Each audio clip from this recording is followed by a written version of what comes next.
أعوذ بالله من الشيطان الرجيم. بسم الله الرحمن الرحيم. السلام علیکم ورحمۃ اللہ وبرکاتہ۔ وعلیکم السلام ورحمۃ اللہ وبرکاتہ۔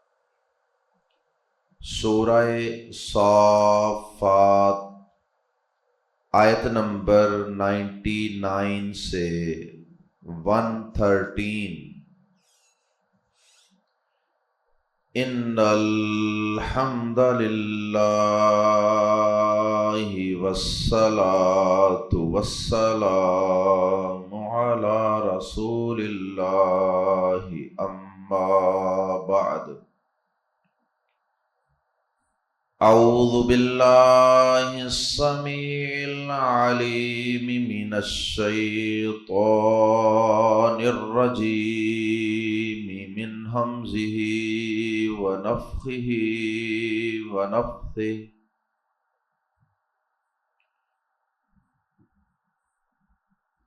وقال انی ذاہب الی ربی سیہدین رب ھب لی من الصالحین فبشرناہ بغلام حلیم فلما بلغ معه السعي قال يا بني إني أرى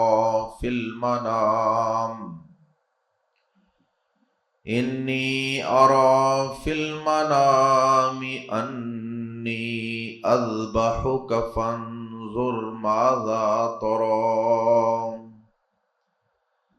قال يا أبت افعل ما تؤمر ستجدني إن شاء الله من الصابرين فلما أسلما وتله للجبين وناديناه أن يا إبراهيم قد صدقت الرؤيا إنا كذلك نجزي المحسنين إن هذا لهو البلاء المبين وفديناه بذبح عظيم وتركنا عليه في الآخرين سلام على إبراهيم كذلك نجزي المحسنين إنه من عبادنا المؤمنين وبشرناه بإسحاق نبيا من الصالحين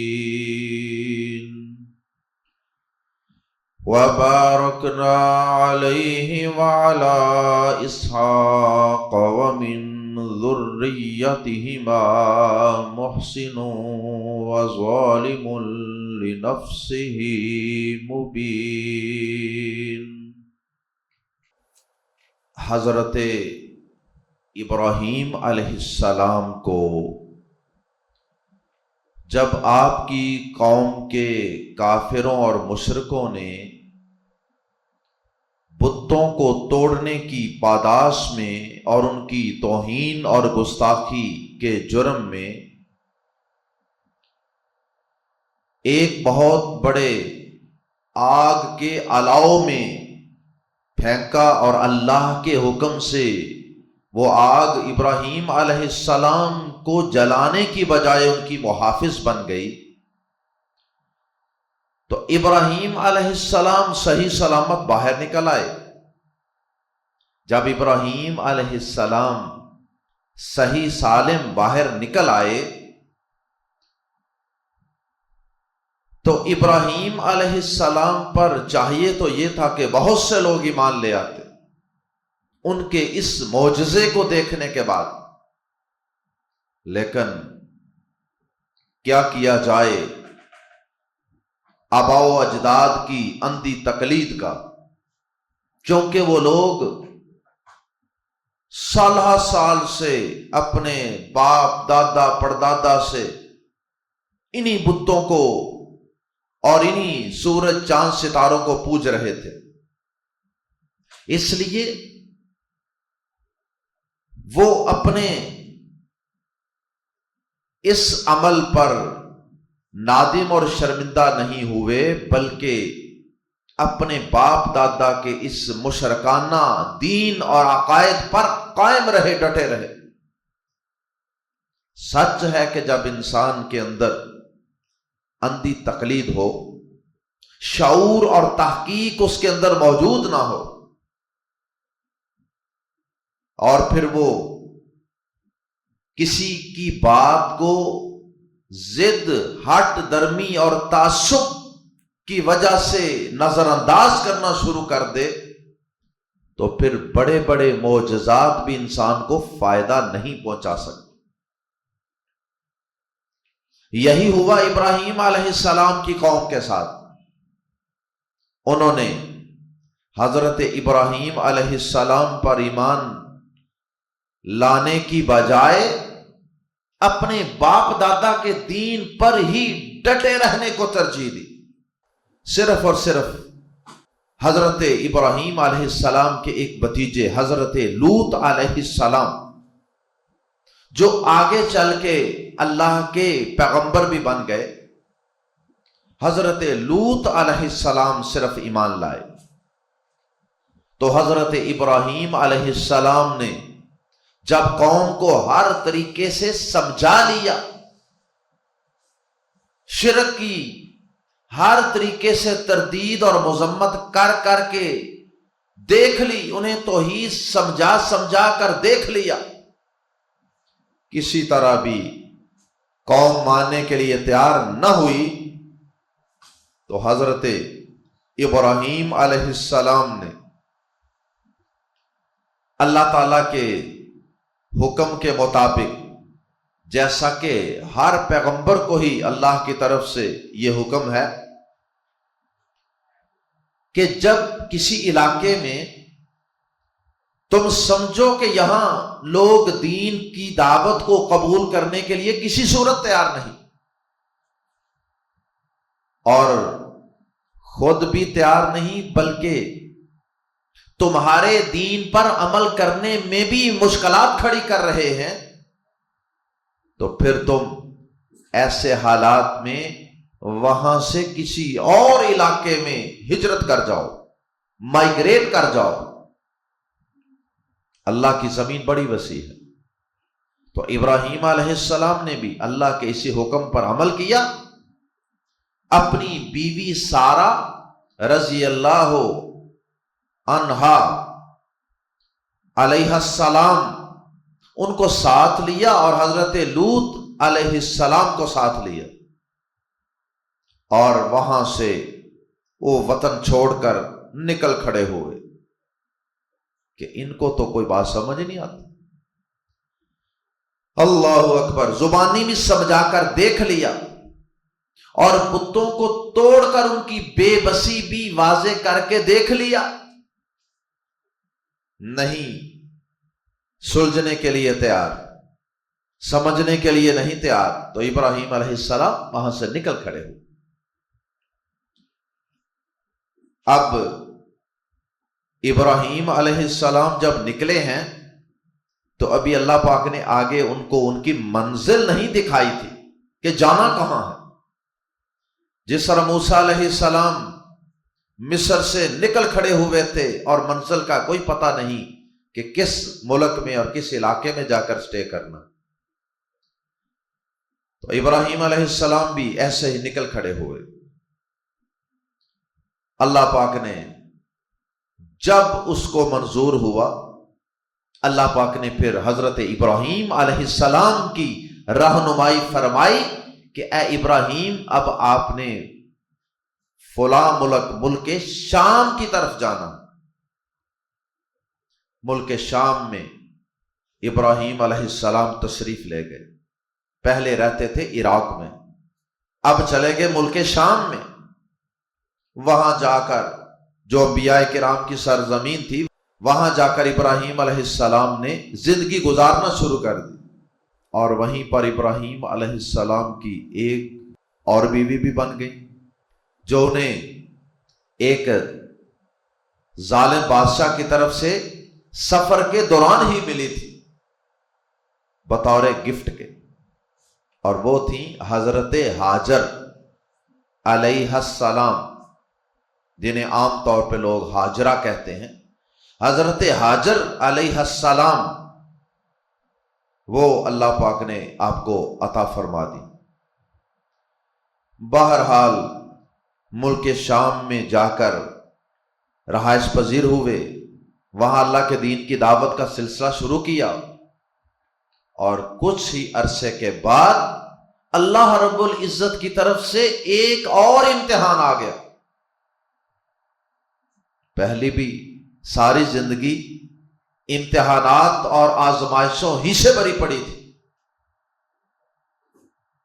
اب یہ مشرک باپ اور مشرک معاشرے میں پیدا ہونا اور وہاں پر توحید کو اپنے سینے میں سجا کر زندگی گزارنا، یہ کوئی چھوٹی آزمائش نہیں تھی۔ ہر طرف شرک ہی شرک، بت پرستی، اور پھر آگ میں پھینکا جانا، بہت بڑی آزمائش، اور پھر آگ سے نکلنے کے بعد وہاں سے یعنی اپنا آبائی وطن چھوڑ کر ہجرت کرنے کا حکم، یہ بھی بہت بڑا امتحان۔ اور پھر وہاں جا کر ابھی کچھ دیر ابراہیم علیہ السلام ٹھہرے ہیں، اللہ پاک سے دعا کی ہے کہ یا اللہ مجھے اولاد عطا فرما دے، نیک صالح اولاد عطا فرما دے۔ ابھی ابراہیم علیہ السلام صاحب اولاد نہیں ہوئے، یا تو انہوں نے دعا ہی زیادہ لیٹ جا کے کی ہے، یا پھر انہوں نے دعا تو پہلے بھی کی ہے لیکن اللہ پاک نے اس دعا کو شرف قبولیت بخشا ہے تو بڑھاپے میں جا کر بیٹے اسماعیل پیدا ہوئے، اور بیٹا اسماعیل جب تھوڑا سا بڑا ہو گیا تو اللہ پاک نے حضرت ابراہیم علیہ السلام کو ایک اور امتحان میں ڈالنے کا فیصلہ کیا۔ کہا کہ اے ابراہیم اب تم اپنے بیٹے اسماعیل اور اس کی والدہ حضرت ہاجر، ان دونوں کو لے کر یہاں سے مکہ مکرمہ میں چلے جاؤ، اور وہاں ان دونوں کو چھوڑ کر واپس آ جاؤ۔ اور پھر ابراہیم علیہ السلام نے ایسا ہی کیا۔ وقتاً فوقتاً پھر حضرت اسماعیل اور ان کی والدہ ام اسماعیل کو کبھی کبھار ملنے کے لیے اور ان کی خبر گیری کرنے کے لیے جاتے تھے۔ اللہ کی طرف سے اسی کی اجازت ہوگی۔ اللہ اکبر، بہت بڑا امتحان۔ بیوی اور بچے دونوں کو ایک بے آبو گیا آبادی میں، ایک بے آباد اور ویران آبادی میں چھوڑ آئے۔ جنگل ہی تھا، کیونکہ اس وقت انسانوں کی وہاں کوئی خاص آبادی نہیں تھی، نہ وہاں کوئی چرند، نہ پرند، نہ گھاس، نہ پودے، نہ درخت، نہ سبزہ، نہ نہریں، نہ پانی، کچھ بھی نہیں ہے۔ بہرحال یہ ایک الگ سے آزمائش۔ پھر اسماعیل علیہ السلام تھوڑے سے بڑے ہوئے اور اپنے باپ کے ساتھ کام کاج کے قابل ہوئے۔ اللہ پاک نے ایک اور امتحان ڈال دیا، اے ابراہیم اب اپنے اس بیٹے کو ذبح کیجیے۔ اللہ اکبر۔ اس طرح ابراہیم علیہ السلام پر اللہ پاک کی طرف سے امتحان پر امتحان، آزمائش پر آزمائش، اور اللہ کی رحمت سے ابراہیم علیہ السلام اللہ کے اولو العزم پیغمبر خلیل اللہ علیہ السلام سارے امتحانوں میں کامیاب ہوتے رہے، ڈٹے رہے، استقامت، اور اس کے نتیجے میں پھر اللہ پاک نے حضرت ابراہیم علیہ السلام کو بے شمار اعزازات اور انعامات سے نوازا، ساری دنیا کا امام بنا دیا۔ انی جاعلک للناس اماما، اللہ پاک نے ابراہیم علیہ السلام کو ساری اقوام کا امام بنا دیا۔ آج جس طرح مسلمان ابراہیم علیہ السلام سے محبت کرتے ہیں، اسی طرح یہودی، عیسائی اور دیگر کئی مذاہب کو ماننے والے بھی ابراہیم علیہ السلام سے اسی طرح عقیدت رکھتے۔ آئیے قرآن مجید کے الفاظ میں پڑھتے ہیں ابراہیم علیہ السلام کی آزمائشوں کا یہ سفر اور دعوت دین کا یہ مشکل ترین سفر، اور اس کے اندر آپ کی استقامت۔ سورہ صافات آیت نمبر 99 وقال، اور اس نے کہا، ابراہیم علیہ السلام نے کہا، انی بے شک میں ذاہب جانے والا ہوں، الی ربی اپنے رب کی طرف۔ رب کی طرف جانے سے مراد یہ ہے کہ اپنے رب کی خاطر وطن چھوڑ جانے والا ہوں۔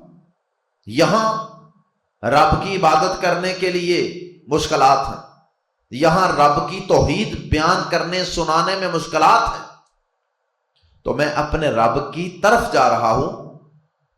رب تو اپنے علم کے اعتبار سے ہر جگہ ہی موجود ہے، علم کے اعتبار سے، سننے دیکھنے کے اعتبار سے تو اللہ پاک ہر جگہ ہے، ویسے اللہ پاک عرش عظیم پر ہے۔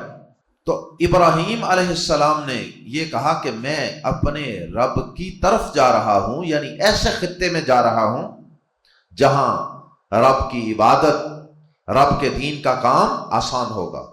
انی ذاہب الی ربی، بے شک میں اپنے رب کی طرف جانے والا ہوں۔ ذاہب فاعل کے وزن، سیہدین، سین زبر سا ضرور کا معنی پیدا کرنے کے لیے استعمال ہوتا ہے، اور ساتھ ہی فعل مضارع کو مستقبل میں لے جاتا ہے۔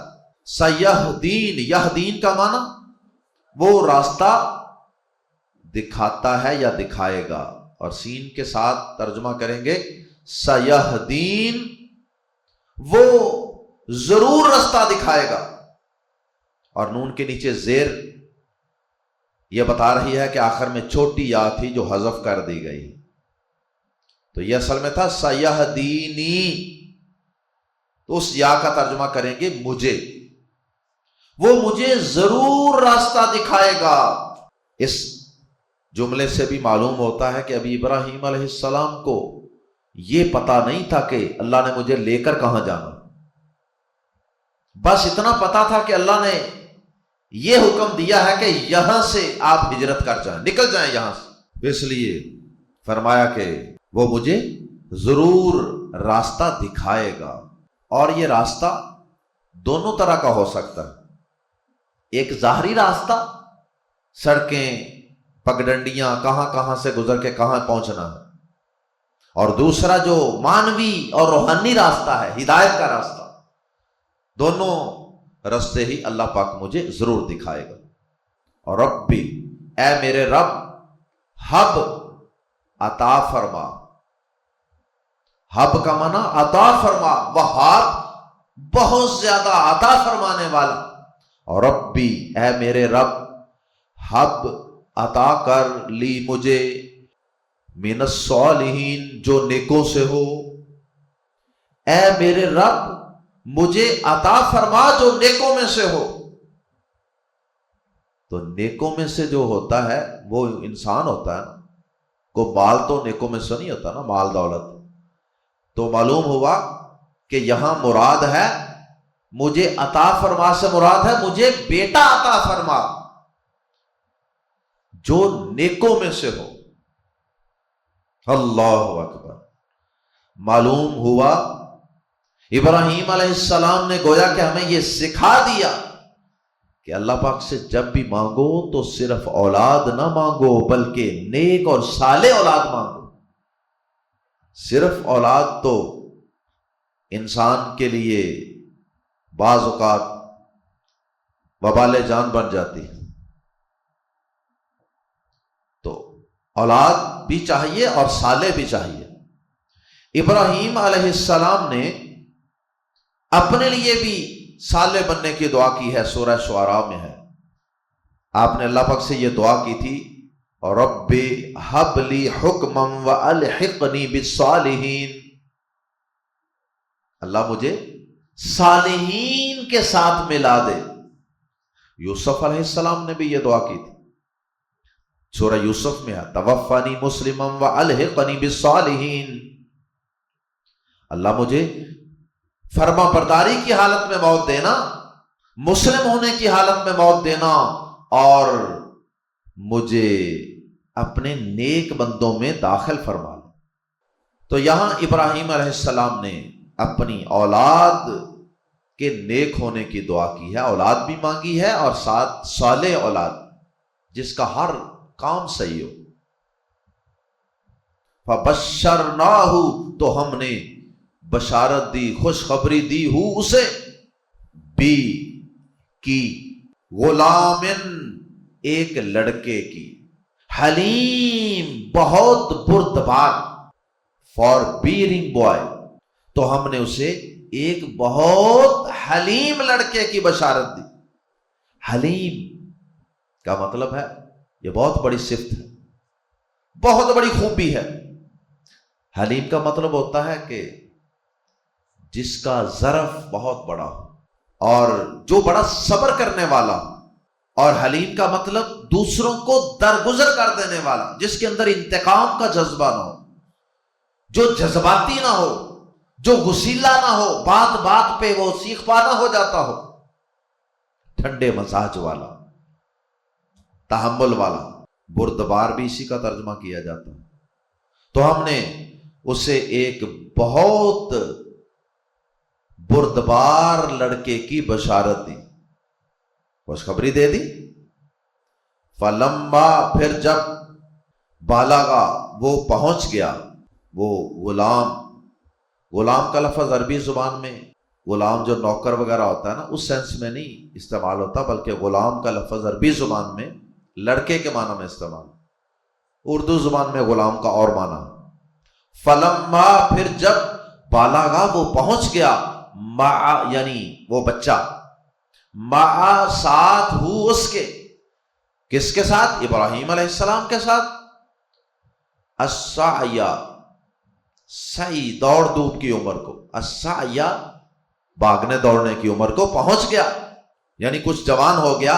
قال، کہا ابراہیم علیہ السلام نے، اب ایک اور امتحان آ گیا، یا بنیا، اے میرے بیٹے، بلکہ بنیا جو ہے یہ اس میں تصغیر ہے ابنن سے، اور یہ ایسے ہی ہے جیسے ہمارے ہاں کہا جاتا ہے نا چھوٹو، تو چھوٹے کو چھوٹو وہ پیار سے کہا جاتا ہے، چھوٹا سے چھوٹو یہ اس میں تصغیر ہے، اور یہ پیار کی وجہ سے کیا جاتا ہے۔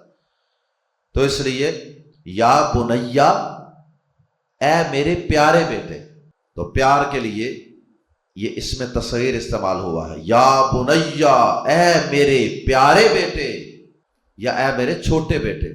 چھوٹے کا یہ مطلب نہیں ہے کہ ان سے بڑا کوئی بیٹا موجود تھا، یہ بڑے تھے۔ اسحاق علیہ السلام اللہ پاک نے بعد میں عطا فرمائے، تو چھوٹے سے مراد یہ نہیں کہ کسی اور بیٹے سے چھوٹے، بلکہ چھوٹے سے مراد کے عمر میں چھوٹے۔ اے میرے چھوٹے سے بیٹے، اے میرے پیارے سے بیٹے، یہ بات بھی معلوم ہوئی کہ بچوں کو پیار سے بلانا چاہیے، محبت اور شفقت کا اظہار کرنا چاہیے بچوں سے۔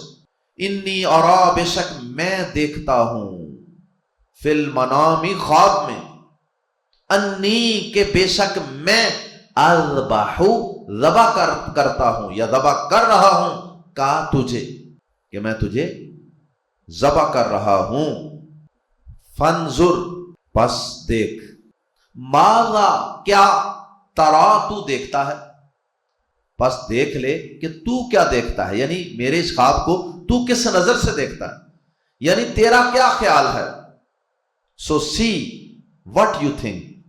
اور یہ ابراہیم علیہ السلام نے بات اس لیے نہیں کہی کہ اگر بیٹا مانے گا تو پھر اللہ کے حکم کو پورا کروں گا، اگر بیٹے نے نہ مانا تو نہیں پورا کروں گا، یہ مقصد نہیں ہے، کیونکہ پیغمبر کا خواب تو وہی ہوتی ہے نا۔ تو اللہ پاک نے اگر خواب میں یہ دکھایا کہ ذبح کر رہے ہیں ابراہیم علیہ السلام، تو اس کا مطلب یہ ہے کہ یہ اللہ کی طرف سے حکم ہے کہ کرو، جیسا کہ اگلے الفاظ سے بھی معلوم ہو رہا ہے، قال یا ابت افعل ما تؤمر، اے ابا جان وہ کر گزریے جس کا آپ کو حکم ہو رہا ہے۔ یہ الفاظ بھی بتاتے ہیں کہ اسماعیل علیہ السلام بھی پیغمبر کے بیٹے تھے، ان کی بھی اتنی تربیت تھی، ان کا بھی اتنا علم تھا، وہ جانتے تھے کہ ابا جان کو اگر خواب آیا ہے تو یہ حکم ہے، اس لیے تو وہ کہہ رہے ہیں کہ ابا جان جو حکم ہے پورا کر گزریے۔ تو بہرحال میں عرض کر رہا تھا کہ ابراہیم علیہ السلام نے بیٹے کو یہ جو کہا کہ فانظر ماذا ترى، تو بھی دیکھ لے تیرا کیا خیال ہے، یہ ان سے کوئی اجازت لینے کے لیے نہیں کیا، یہ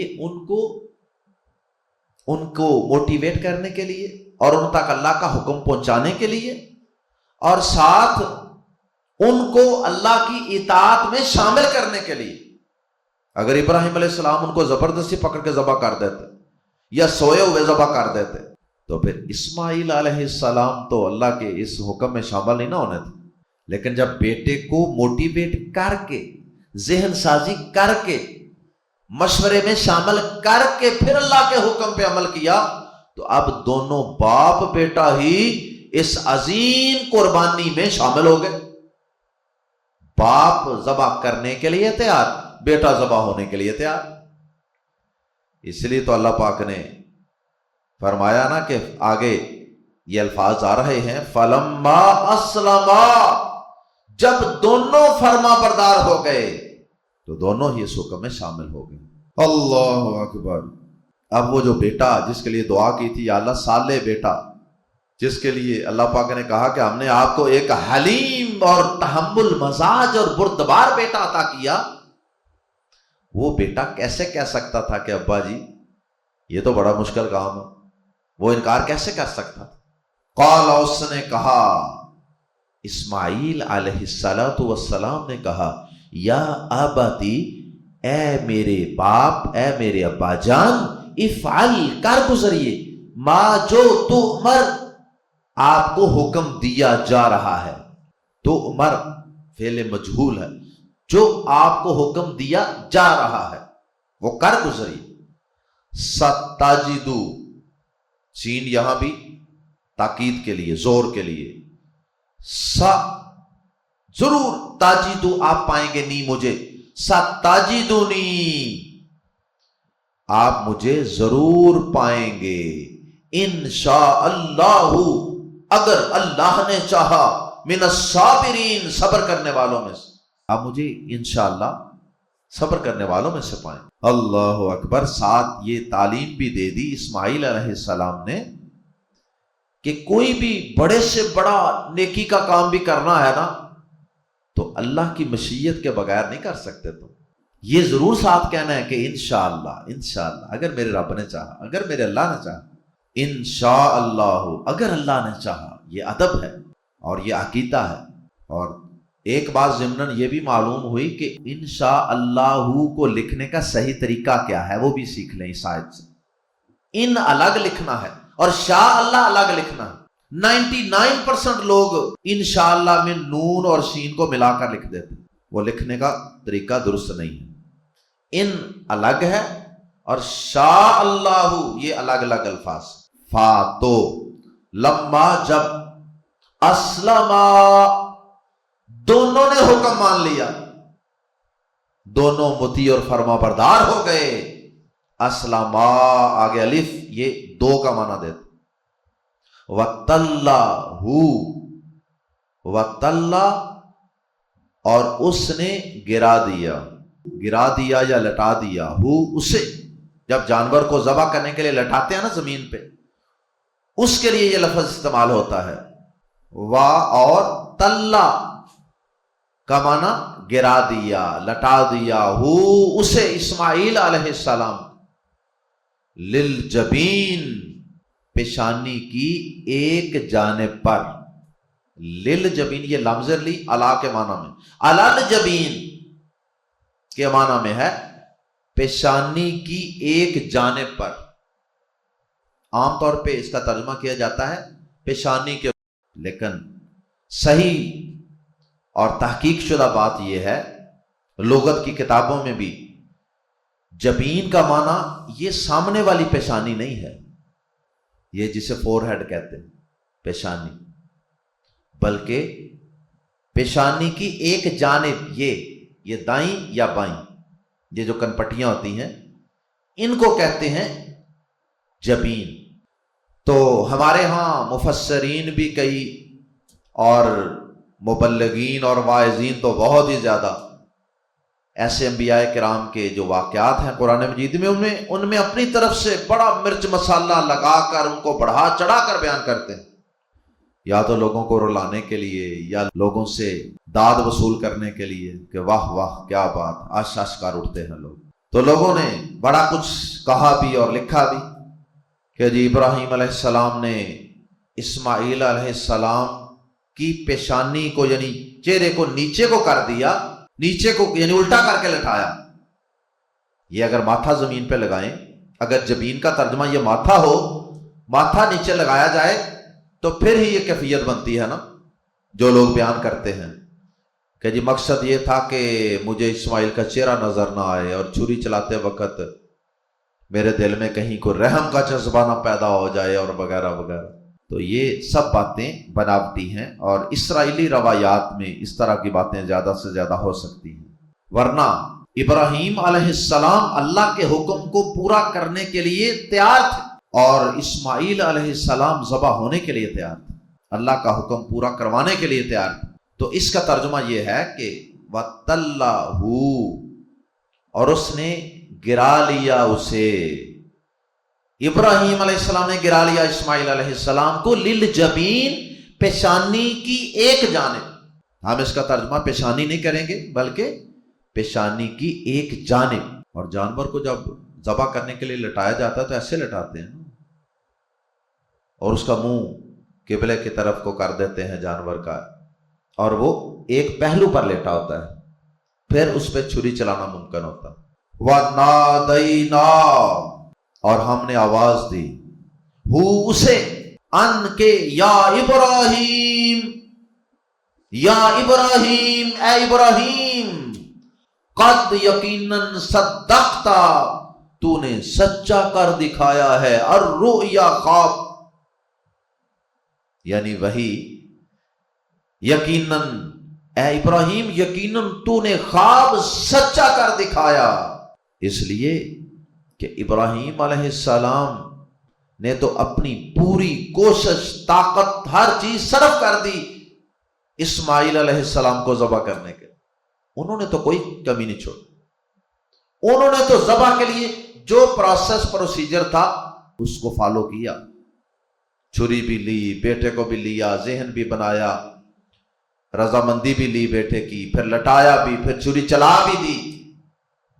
اب اللہ تعالیٰ کو آگے منظور نہیں تھا تو وہ ایک الگ بات، اللہ پاک نے اپنے بندوں پر شفقت والا معاملہ فرما دیا، اور قیامت تک کے ہم جیسے کمزور ایمان والوں کے لیے آسانی پیدا کر دی، ورنہ کون بیٹے کی قربانی دے سکتا تھا۔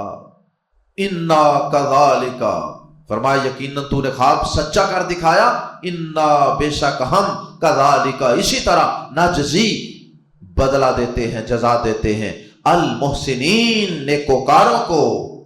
کیا مطلب؟ کیسے بدلہ دیا اللہ پاک نے؟ ہم اسی طرح بدلہ دیا کرتے ہیں کا مطلب کہ پہلے ہم مشکل حکم دیتے ہیں، پھر اس مشکل کے اندر ثابت قدم رکھتے ہیں، اور پھر ثابت قدم رہنے کے بعد جب وہ آزمائش میں پورے اتر جاتے ہیں تو پھر ہم ان کے درجات بلند کر دیتے۔ تو ابراہیم علیہ السلام بھی ان آزمائشوں میں پورے اترے، اور پھر اللہ پاک نے ان کو بہت زیادہ عزت، مقام، وقار، امامت، کئی کچھ عطا کر دیا، اور ان کی اولاد میں سے اللہ پاک نے اتنے نبی، اتنے رسول بھیج دیے کہ ہم تصور نہیں کر سکتے۔ ابراہیم علیہ السلام کو جد الانبیاء کا لقب بھی دیا جاتا ہے نا، نبیوں کے باپ دادا۔ ان کی اولاد میں سے کتنے پیغمبر آئے ہیں بنی اسرائیل، وہ سب ابراہیم علیہ السلام کی اولاد میں سے، اسحاق علیہ السلام کی اولاد میں سے، اور اسماعیل علیہ السلام کی اولاد میں سے، یعنی دوسری بیوی جو تھی، اس میں سے اللہ پاک نے ایک ہی عظیم پیغمبر بھیج دیا، اپنا آخری پیغمبر جناب محمد الرسول اللہ صلی اللہ علیہ وسلم۔ تو یہ سب اسی کا ریوارڈ اور بدلہ ہے۔ اِنَّا كَذَلِكَ نَجْزِي الْمُحْسِنِينَ، بے شک ہم نیکی کرنے والوں کو اسی طرح جزا دیتے ہیں، کہ بیٹا ذبح بھی نہیں ہونے دیا، اور آزمائش میں پورا اترنے پر 100/100 نمبر بھی دے دیے۔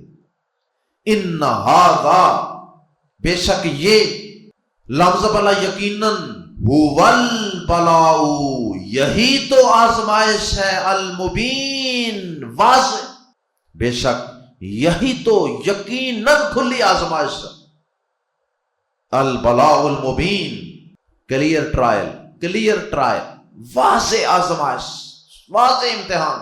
وفدینا، اور ہم نے فدیے میں دے دیا، وہ اسے ابراہیم علیہ السلام کو اسماعیل علیہ السلام کے فدیے میں دے دیا، کہ اسماعیل کو نہ ذبح ہونے دیا، اور اس کے فدیے کے طور پہ ہم نے ابراہیم علیہ السلام کو دے دیا، اس کے سامنے لٹا دیا، بذبحن، ایک ذبیحہ عظیم، بہت بڑا، ایک بہت بڑا ذبیحہ۔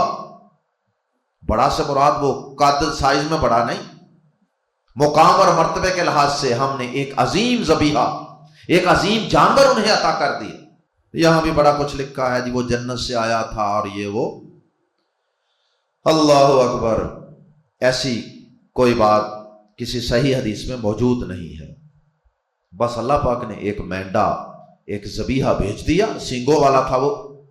تو یہ ذبحن جو ہے، یہ یہاں مذبوحن کے معنی میں، مذبوحن مفعول کے معنی میں ہے، ذبیحہ جسے ذبح کیا جائے۔ وَتَرَكْنَا، اور ہم نے چھوڑ دی، علیہ، اس پر، یا اس کے لیے، ابراہیم علیہ السلام کے لیے، فی الآخرین، بعد میں آنے والوں کے لیے، پیچھے آنے والوں میں، اور ہم نے پیچھے آنے والوں میں اس کے لیے یہ بات چھوڑ دی۔ کیا بات چھوڑ دی؟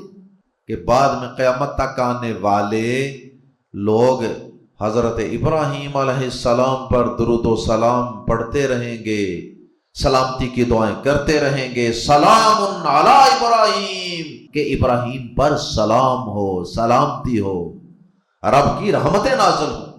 دیکھیے درود ابراہیمی میں اللہ پاک نے پکا ابراہیم علیہ السلام کا اس میں گرامی شامل کر دیا۔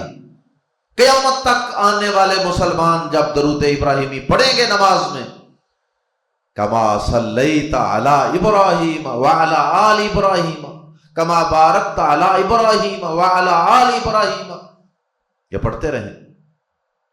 کذالک، اسی طرح، نجزی المحسنین، ہم نیکی کرنے والوں کو بدلہ دیتے ہیں۔ یہ نبی صلی اللہ علیہ وسلم اور آپ کے صحابہ کو بھی خوشخبری ہے، اور بعد میں آنے والے امتیوں کو بھی خوشخبری ہے، کہ کوئی بھی ابراہیم علیہ السلام کی راہ پر چلے گا، اسی طرح ہماری اطاعت اور فرما برداری کرتا چلا جائے گا، تو اس سے بھی ہم یوں ہی عزتیں، بلندیاں، رفتیں، مقام اور مرتبے عطا فرمائیں گے۔ انہو، بلا شبہ وہ، من عبادنا، ہمارے بندوں میں سے تھا، المومنین، مومن، بلا شبہ وہ ہمارے مومن بندوں میں سے تھا، کیونکہ ایمان بڑا عظیم عمل ہے، اس لیے مومن ہونے کا بطور خاص ذکر کر دیا۔ بلا شبہ وہ ہمارے مومن بندوں میں سے تھا۔ وَبَشَّرْنَاهُ، اور ہم نے بشارت دی اسے، بِإِسْحَاقَ اسحاق کی نبیًّا جو نبی ہوگا، من الصالحین صالح لوگوں میں سے ہوگا۔ اہل کتاب کہتے ہیں کہ یہ جو ذبح والا واقعہ ہے یہ حضرت اسماعیل کا نہیں ہے، حضرت اسحاق کے بارے میں، وہ اس کو کھینچ کر ادھر لے جاتے ہیں، جبکہ قرآن مجید اس کی تردید کرتا ہے۔ کئی دلائل ہیں قرآن مجید میں، ایک یہ بھی دلیل ہے کہ سارا واقعہ ذبح کا گزر گیا اور اس واقعے کے آغاز میں اللہ پاک نے کہہ دیا تھا کہ وَبَشَّرْنَاهُ بِغُلَامٍ حَلِيمٍ۔ اب اس سارے واقعے کے ختم ہونے کے بعد کہا وَبَشَّرْنَاهُ، اور ہم نے بشارت دی اسے بِإِسْحَاقَ اسحاق علیہ السلام کی بشارت تو بعد میں ملی۔ اور اسی طرح ایک اور بھی سورہ ہود کی آیت نمبر 71 میں بڑی مضبوط دلیل ہے، وہاں اللہ پاک نے ابراہیم علیہ السلام کو اور ان کی بیوی کو اسحاق علیہ السلام کی خوشخبری دی، تو وہاں یہ الفاظ ہیں وَمِن وَرَاءِ اسحاق یعقوب، اور اسحاق کے بعد یعقوب کی خوشخبری بھی آپ کو دی جاتی ہے۔ یعقوب کون تھے؟ اسحاق علیہ السلام کے بیٹے، یعنی صرف اسحاق بیٹے کی خوشخبری نہیں بلکہ اس میں سے اللہ تعالیٰ تمہیں ایک عظیم الشان بیٹا یعقوب کی شکل میں عطا کرے گا، وہ بھی بڑا عظیم پیغمبر رسول ہوگا۔ اچھا، اب اگر اللہ پاک نے پہلے یہ بات بتا دی ہے کہ اسحاق ہی نہیں دینا تمہیں بلکہ اسحاق کا بیٹا بھی عطا کرنا، تو اب اگر اللہ پاک کے درمیان میں یہ کہہ دیں کہ اسحاق کو ذبح کر دو، تو ابراہیم علیہ السلام کے دل میں تو آئے گا نا کہ اللہ پاک نے تو ہمیں اس اسحاق میں سے بیٹا یعقوب دینے کی بھی خوشخبری دی ہوئی ہے، تو اگر یہ ذبح ہو گیا تو وہ بیٹا کہاں سے آئے گا، یعنی پوتا یعقوب کہاں سے آئیں گے؟ تو پھر آزمائش رہتی ان کی، انہوں نے تو سمجھ جانا تھا کہ اس نے ذبح ہونا ہی نہیں، کیونکہ اللہ کا تو وعدہ ہے کہ اس میں سے بھی آگے بیٹا دینا ہے، اس لیے وہ آزمائش بنتی نہیں ہے۔ پھر اگر یہ پتہ چل جائے کہ اس بیٹے اسحاق میں سے آگے بیٹا ہونا ہے تو بیٹا تو تبھی ہوگا نا اگر یہ ذبح نہ ہو تو، اس لیے وہ آزمائش بنتی ہی نہیں۔ پھر تو معلوم ہوا کہ اس سے مراد اسماعیل علیہ السلام ہی ہیں۔ وَبَشَّرْنَاهُ بِإِسْحَاقَ نَبِيًّا مِنَ الصَّالِحِينَ، اور ہم نے اسے اسحاق کی بشارت دی جو نبی ہوگا صالح لوگوں میں سے۔ وَبَارَكْنَا، اور ہم نے برکت نازل کی علیہ اس پر، وَعَلَىٰ إِسْحَاقَ، اور اسحاق پر بھی۔ ابراہیم علیہ السلام کو برکتیں عطا فرمائیں اور ان کے بیٹے اسحاق پر بھی برکتیں نازل فرمائیں۔ اور کیا برکتیں؟ کہ ان کی آگے اولاد میں سے بڑے نبی رسول ہوئے، اسحاق علیہ السلام کی اولاد میں سے، یعقوب علیہ السلام کی اولاد میں سے۔ وَمِن ذُرِّيَّتِهِمَا، اور ان دونوں کی اولاد میں سے۔ اچھا، یہاں پر یہ جو الفاظ ہیں نا وَبَارَكْنَا عَلَيْهِ، یہ علیہ سے مراد ابراہیم علیہ السلام بھی ہو سکتے ہیں اور اسماعیل علیہ السلام بھی ہو سکتے ہیں، یعنی یہ بھی ہو سکتا ہے کہ اور ہم نے برکت نازل کی علیہ اس پر، یعنی اسماعیل علیہ السلام پر جن کا قصہ پیچھے گزرا، وعلی اسحاق، اور اسحاق علیہ السلام پر بھی برکت نازل کی۔ ایک اس بیوی میں سے بیٹا تھا، ایک اس بیوی میں سے بیٹا تھا، تو اللہ تعالیٰ کہتے ہیں کہ ہم نے ابراہیم کے دونوں بیٹوں پر ہی برکتیں نازل فرمائیں۔